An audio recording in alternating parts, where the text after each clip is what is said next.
Firstly, I would like to start up this video by saying thank you for clicking on this video, and I hope you learned something from my experience on YouTube. And I'd like to say YouTube is one of the impactful places for me, even more impactful than any academic institution. And the whole thing started about 2017 when I graduated from the university as an economist. And the first thing after you graduate is to try and maybe get a job to get your financial independence. And around that time the country was really bad, like there was no job. Even right till this moment, it's even still that way. There are no jobs anywhere, and it got me thinking, and I decided to learn a skill, since that's what, like, one of the major things that can actually help me stand on my own without getting a job. And instead of, like, that's like the first thing you would want to do if you want to get your financial freedom. You learn a skill and you become self-employed. So the whole thing was, I started as a video editor. I wanted to become a video editor because I like videos, I like telling stories. So when the whole thing started, I couldn't even, like, let's say, register for a course because of how expensive it was. And me graduating from school, like, there will definitely be no money for funding or going into learning anything or paying any money to learn anything. So everything started with me going on YouTube, learning how to use Premiere Pro, because I think that was like the easiest video editing software. Then there was no CapCut and all these other editing apps at that time. And it all started with me following people like Peter McKinnon, and there's this guy from Canada, is it Justin Odisho?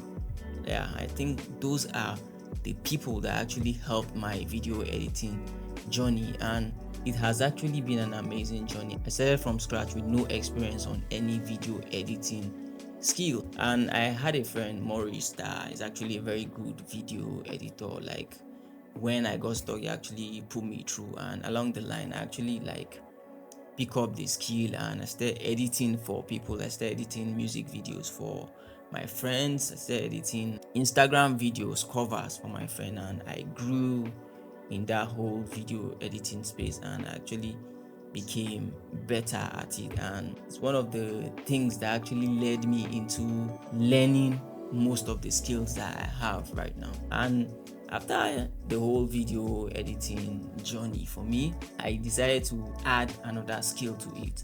That was when I went into UI UX design.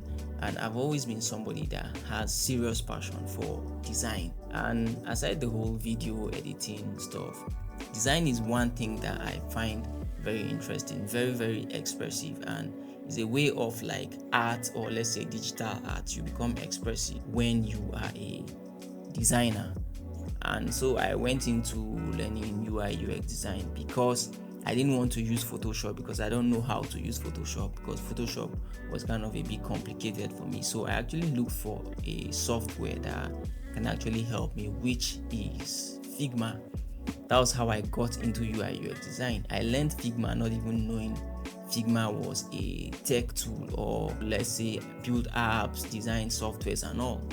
So it all started with me learning the whole Figma stuff. I spent months on YouTube trying to become good at Figma, learned from so many UI UX designers, and along the line I became good at Figma. And through that whole stuff, I've always been somebody that before I graduated, I had a little knowledge on how to code, how to build website, and everything in this whole tech space. Like, I had an idea on it. So learning UI UX design was one of the things that actually helped my skill in the whole tech space.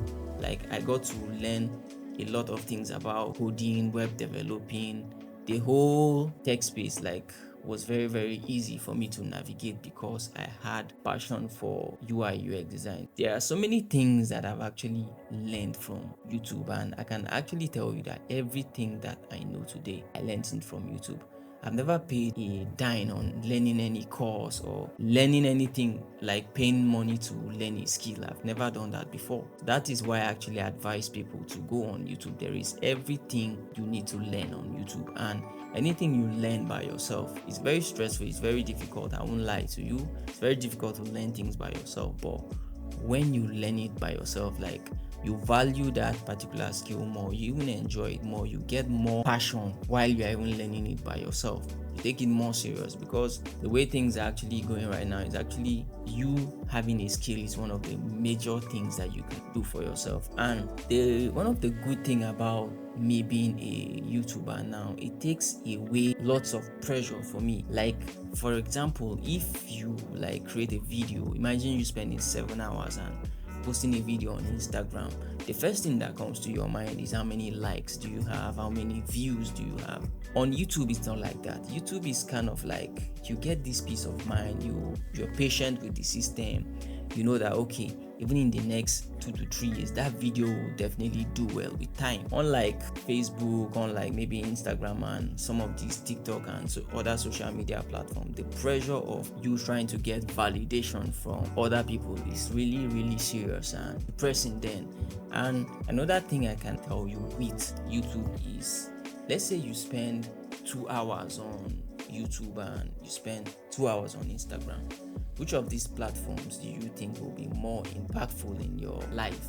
Definitely it will be YouTube, because YouTube is a place where you get to learn a lot, and the kind of content that are on YouTube, you can spend the whole day watching content on YouTube and you never get tired of it. That's one good thing I love about YouTube. Like, I get bored when actually I'm scrolling through my Instagram feed trying to maybe, I don't even know what I'm looking for, and it really affects my productivity. Anytime I'm on Instagram, like, it affects my productivity. I don't get to do anything. I just keep scrolling down through the feed, checking my explore page, don't even knowing what I'm actually looking for. And I know some of you have these same issues.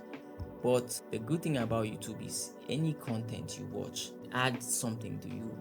It adds something to your knowledge, like you learn something. And as I've decided to take YouTube seriously these past few days, it's really been an amazing journey for me. And like, the whole process is just calm, taking it slow and steady, video at a time, with no pressure on me trying to maybe blow up on YouTube or anything. It's just a place I find to kind of maybe express myself, express what I'm feeling, and I hope people get to watch this and learn from my experience. So I'd like to use this opportunity to thank you for watching this video. Please like and subscribe if you enjoy this. If it adds any value to you, I'd like you to subscribe. So see you on the next video and have a great day.